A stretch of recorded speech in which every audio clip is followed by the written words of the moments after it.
नमस्कार दोस्तों, स्वागत है आप सभी का स्टडी अफेयर्स में। चाहे वो हथियार हो या फिर तेल, जब भी हम कुछ सामान विदेशों से खरीदते हैं तो हमें अपना डॉलर विदेशों में देना पड़ता है, जिससे कि हमारा फॉरेन एक्सचेंज बहुत ही ज़्यादा प्रभावित होता है। इस बार जो खबर है वो ये है कि भारत ने बहुत ही बड़े पैमाने पर, या फिर एक तरीके से ये कह सकते हैं कि पूरी दुनिया में, सिपरी की रिपोर्ट कहती है कि भारत सबसे बड़ा हथियारों का इम्पोर्टर रहा है पिछले 5 सालों में। अगर हम बात करते हैं 2017 से लेकर के 2022 तक की, तो सिपरी की रिपोर्ट के अनुसार पूरी दुनिया में सबसे ज्यादा हथियारों का इंपोर्ट भारत के द्वारा किया गया है। हालांकि 2022 में हमने अपने इंपोर्ट को बहुत ही कम किया है और हम आत्मनिर्भर भारत की ओर कंटिन्यूअसली बढ़ रहे हैं। हमारी सरकार और हमारा देश ये पूरी तरीके से समझ चुका है कि आने वाले समय में कहीं ना कहीं हमें सेल्फ रिलायंट बनना होगा, आत्मनिर्भर बनना होगा हथियारों के साथ साथ और सभी अन्य महत्वपूर्ण क्षेत्रों में भी। देखिए, सबसे बड़ी बात जो है वो ये है कि अगर हम सेल्फ रिलायंट नहीं बनते हैं तो आने वाले समय में कहीं ना कहीं हमें इसका बहुत बड़ा खामियाजा भुगतना पड़ सकता है। और रसिया यूक्रेन वॉर में हमने इसको देखा है कि किस तरीके से सेल्फ रिलायंट न होने की वजह से, आत्मनिर्भर न होने की वजह से कहीं ना कहीं यूक्रेन को बहुत बड़ा फेस करना पड़ा, बहुत बड़ी प्रॉब्लम फेस करनी पड़ी। पूरी तरीके से वो वेस्टर्न के ऊपर, यानी कि अमेरिका और यूरोप के ऊपर हथियारों के लिए डिपेंडेंट रहा। और अगर अमेरिका और यूरोप अपना हाथ पीछे खींच लेते तो शायद यूक्रेन ये लड़ाई कभी भी लड़ ही न पाता। खैर, हम बात कर रहे हैं अपने देश के बारे में, सिपरी की रिपोर्ट के बारे में, तो चलिए इसके बारे में विस्तार से चर्चा करते हैं। लेकिन अगर आपने अभी तक इस चैनल को सब्सक्राइब नहीं किया है तो इसे सब्सक्राइब कर लीजिए, ताकि हमारी खबरें, हमारे द्वारा बनाए गए वीडियोस आपके ऊपर, आपके पास तक सबसे जल्दी पहुंच सके। तो चलिए शुरू करते हैं। मेरे प्यारे साथियों, अगर आप ये रिपोर्ट्स देखें तो आपको ये बात अवश्य पता चल जाएगी कि कहीं ना कहीं जो इंडिया है ना, सबसे बड़ा इंपोर्टर पिछले कई सालों से रहा है। यानी कि हम बड़े पैमाने पे हथियारों का इंपोर्ट करते रहे हैं। India remains world's top arm exporter importer, वो सिपरी की रिपोर्ट है, ये सिपरी की रिपोर्ट कहती है। हमारी गवर्नमेंट चाहती है कि हम ज़्यादा से ज़्यादा हथियारों को एक्सपोर्ट करें, ज़्यादा से ज़्यादा हथियार लोगों को सेल करें, और इसके लिए उन्होंने टारगेट भी सेट कर रखे हैं। लेकिन हम कब तक इसको अचीव कर पाएंगे, कब हम नेट इंपोर्टर की बजाय नेट एक्सपोर्टर बन जाएंगे, ये बहुत बड़ी चीज़ है और हमें आगे आने वाले समय में देखना होगा कि हम इसको कब तक में पूरा कर पाते हैं।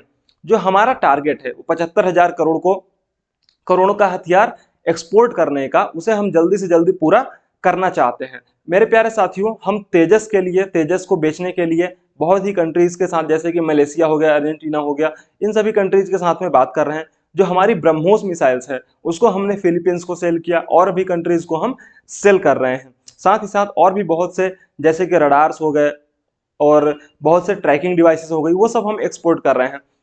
जो हमारी गवर्नमेंट है वो कंटिन्यूअसली इस क्षेत्र में काम कर रही है। देखिए, सबसे ज्यादा इंडिया के पास जो हथियार है वो है रसिया से बने हुए, यानी कि रसिया से द्वारा जो भी हथियार पहले में, यानी कि रसिया हमारा एक बहुत ही बड़ा सप्लायर रहा है इंपोर्ट्स के लिए, हथियारों की सेल के लिए। लेकिन सिपरी की ये रिपोर्ट बताती है कि रसिया का जो एक्सपोर्ट है वो इंडिया के लिए वो घट गया है, यानी कि रसिया एक्सपोर्ट डीप टू इंडिया।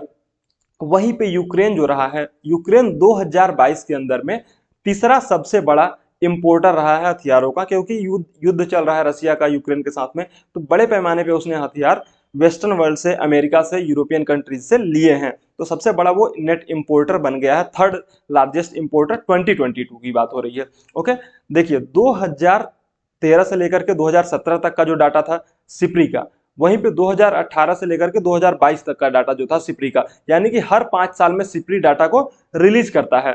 तो उसके डाटा के अनुसार अगर हम देखें तो नेट जो 11% का इंपोर्ट का डिक्लाइन आया है इंडिया के अंदर, यानी कि हमने हथियार जितना 2013 से 2017 के बीच में खरीदे थे उससे 11% कम खरीदे हैं 2018 से 2022 के बीच में। लेकिन फिर भी हम सबसे बड़े इंपोर्टर रहे हैं, यानी पूरी दुनिया में सबसे ज्यादा हथियार हमने खरीदा है। जो ये 11% का डिक्लाइन आया है उसकी वजह क्या रही है? देखिए, जो हमारा आर्म्स का सप्लायर है उसको हमने बहुत बड़े पैमाने पर डाइवर्सिफाई करने की कोशिश की है। साथ ही साथ हमने इसको रिप्लेस करने की कोशिश की है, क्या, हमारे लोकल डिजाइन के थ्रू, लोकल जो मैन्युफैक्चरर हैं उनसे हथियारों की खरीद करके। यानी हम चाहते हैं कि हम ज़्यादा से ज़्यादा हथियार लोकल सप्लायर से ले सकें और लोकल सप्लायर से खरीद सकें।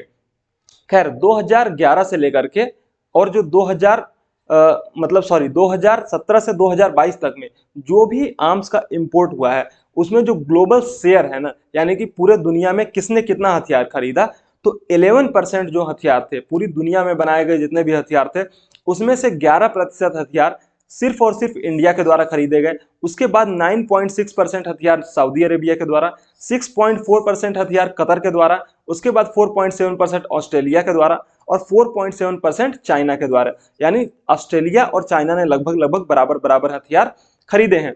सबसे बड़ी जो चिंता की बात है वो ये है कि हम जो नेट एक्सपोर्टर बनना चाहते हैं अभी भी बहुत बड़े पैमाने पर हथियारों का इंपोर्ट कर रहे हैं। अब आप समझिए कि पूरी दुनिया में जितना हथियार बन रहा है उसका 11% हथियार तो अकेले भारत ने खरीद लिया। ये बहुत बड़ी बात है। इसकी वजह से हमें अपना जो फॉरेन एक्सचेंज है वो बड़े पैमाने पे दूसरी कंट्रीज को भेजना पड़ता है। जो हमारा नेट आर्म्स है ना, जो डिफरेंट डिफरेंट कंट्रीज से आता है उसमें से 30% जो हमारा हिस्सा है वो हमने फ्रांस से रिसीव किया है। हम बड़े पैमाने पे पहले क्या करते थे, रसिया से हथियार लिया करते थे, लेकिन इस बार जो काफी कुछ चेंज हुआ है जिसमें कि राफेल की डील हुई है हमारी। राफेल की खरीदा है हमने किससे, फ्रांस से, और इसी वजह से 36 राफेल भारत पूरी तरीके से आने के बाद जो एक बहुत बड़ी डील थी उसके पूरे हो जाने की वजह से ये जो हमारा नंबर है 30% का वो इंक्रीज हो गया। क्यों? क्योंकि ये डील जो हुई है वो 2018 से 2022 के बीच में ही हुई है और इस डील के पूरा होने पे फ्रांस को बहुत बड़ा फायदा हुआ है कि हम 30% का हथियार जो है इंडिया ने फ्रांस से खरीदा है। साथ ही साथ जो फ्रांस है उसने यूएस को डिस्प्लेस कर दिया है, यानी कि रसिया के बाद जिससे हम सबसे ज्यादा हथियार पहले खरीदा करते थे वो था United states of America, USA. लेकिन अब वो नंबर फ्रांस ने यूएस को हटा करके ले लिया है, यानी सबसे ज्यादा हथियार अभी भी हम रसिया से ही खरीद रहे हैं, उसके बाद फ्रांस से खरीद रहे हैं और उसके बाद फिर अमेरिका आता है। फ्रांस अगर ग्लोबल लेवल पे बात करें तो ग्लोबल लेवल पे भी फ्रांस ने एक तरीके से जो रशियन आर्म्स एक्सपोर्ट्स हैं उसको रिप्लेस करने की कोशिश की है, या फिर एक तरीके से रसिया का मार्केट शेयर कैप्चर करने की कोशिश की है, क्योंकि रसिया इस समय पे यूक्रेन के साथ वॉर में उलझा हुआ है और उसी चीज का फायदा उठाया जा रहा है फ्रांस के द्वारा और बड़े पैमाने पे फ्रांस जो है वो डील्स कर रहा है डिफरेंट कंट्रीज से। ये है वो राफेल जिसको इंडिया ने खरीदा था, किसके साथ, फ्रांस के साथ। 36 राफेल हमने डील की थी और वो इंडिया पूरी तरीके से पहुंच चुके हैं और वो ऑपरेशनल भी हो चुके हैं। जो ये सिप्री है ना, सिप्री जिसे कि Stockholm International Peace Research Institute कहा जाता है, इसका फुल फॉर्म है Stockholm International Peace Research institute.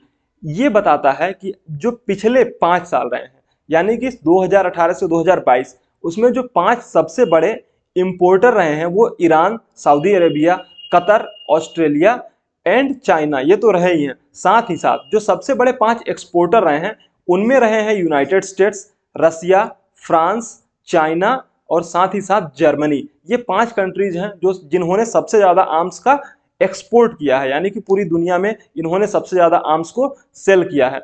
अगर हम आंकड़ों की बात करें तो 2018 से लेकर के 2022 के बीच में मिडिल ईस्ट ने बहुत ज्यादा हथियार खरीदे हैं। मिडिल ईस्ट यानी सऊदी अरेबिया हो गया, कतर हो गया, इजिप्ट हो गया, इन सभी कंट्रीज ने बड़े पैमाने पे हथियार इंपोर्ट किए हैं 2018 से लेकर के 2022 के बीच में। वहीं पे जो सऊदी अरेबिया था वो वर्ल्ड का सेकंड लार्जेस्ट आर्म इंपोर्टर था 2018 से 2022 के बीच में, जिसने कि 9.6% हथियार इंपोर्ट किए हैं विदेश से। भारत के बाद भारत ने 11% किए हैं और सऊदी अरेबिया ने 9.6% किए हैं। वहीं पे कतर की बात करते हैं। देखिए कतर बहुत बड़े चर्चा में रहा है फीफा के बाद से, यानी फीफा का जो वर्ल्ड कप हुआ है, फीफा में जितना ज्यादा पैसा उसने खर्च किया, लगभग मतलब बहुत बड़ा पैसा उसने खर्च किया है फीफा के अंदर में।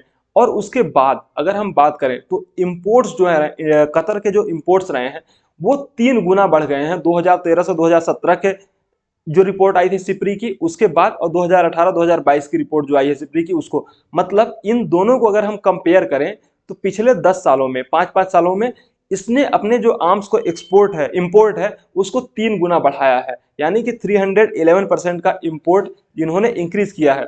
इससे पता चलता है कि कतर कहीं ना कहीं अपनी जो डिफेंस की या फिर अपना जो डिफेंस है उसको बहुत ज्यादा तेजी से मजबूत कर रहा है, साथ ही साथ अपना इंफ्रास्ट्रक्चर भी बहुत तेजी से मजबूत कर रहा है। वो हमने फीफा में देख लिया कि किस तरीके से उसने बड़े पैमाने पे पैसे खर्च करके फुटबॉल स्टेडियम्स बनाए और भी बहुत से होटल्स बनाए गए और सिटीज का डेवलपमेंट किया गया।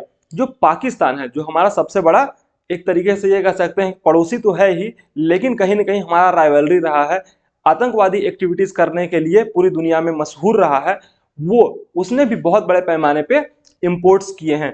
8th लार्जेस्ट इंपोर्टर रहा है कौन? पाकिस्तान। और जो बड़े पैमाने पे उसने जो इंपोर्ट्स किए हैं वो अपने अब्बा से किए हैं, यानी कि चाइना से। Increase by 14% with China as its main supplier. देखिए, पाकिस्तान को कोई बड़े पैमाने पे सप्लाई कर भी नहीं सकता है। क्यों? क्योंकि उसके पास पैसा तो है नहीं। अब वो कटोरा लेकर के पूरी दुनिया में भीख मांगता फिर रहा है कि हमें पैसा चाहिए, पैसा चाहिए। आईएमएफ से लोन ले रहा है, तो उसको ऐसे में हथियार कौन देगा? चाइना ही दे सकता है, क्योंकि चाइना अपने खिलौने किसी न किसी को तो बेचेगा, किसी न किसी को तो पकड़ाएगा। तो उसके लिए उसने पाकिस्तान जैसी कंट्रीज जो कि पूरी तरीके से बर्बाद हो चुकी हैं, उनको टारगेट किया है और उनको बड़े पैमाने पे वो हथियार सेल कर रहा है। जो फ्रांस रहा है, फ्रांस आर्म्स का एक्सपोर्ट उसने पिछले 5 सालों में 44% इंक्रीज किया है, यानी कि बहुत बड़ा नंबर्स उसका इंक्रीज हुआ है आर्म्स के एक्सपोर्ट्स का, जिसमें उसने इंडिया जैसी कंट्रीज को बड़े पैमाने पे आर्म्स का एक्सपोर्ट किया है, राफेल जैसे हथियार बेचे हैं। जो यूनाइटेड स्टेट्स का ग्लोबल शेयर है वो आर्म्स का 33% से बढ़ करके 40% हो गया है। वहीं पे रसिया का जो एक्सपोर्ट है या फिर रसिया का जो हमारा एक तरीके से ये कह सकते हैं कि मार्केट शेयर था 22% का, वो घट करके 16% हो गया है, जो कि रसिया के लिए टेंशन जो यूक्रेन के साथ में शुरू हुआ है उसी की वजह से हुआ है। यानी रसिया और यूक्रेन के बीच में जो टेंशन चल रहा है उसका बहुत बड़ा खामियाजा रसिया को भुगतना पड़ा है कि उसका जो आर्म्स का एक्सपोर्ट है वो कंटिन्यूअसली डिप हो गया है, बहुत ज्यादा तेजी से घटता चला गया है। 22% से वो 16% पे चला आया है। बहुत बड़े पैमाने पे वेस्टर्न वर्ल्ड के द्वारा जो सैंक्शंस लगाए गए हैं वो भी इसके लिए बहुत ज्यादा जिम्मेदार हैं। तो ये थी पूरी खबर जो हम आपके लिए लेकर के आए थे। अगर आपको ये वीडियो पसंद आया तो इसे लाइक कीजिए, चैनल को सब्सक्राइब कीजिए। Thank you so much.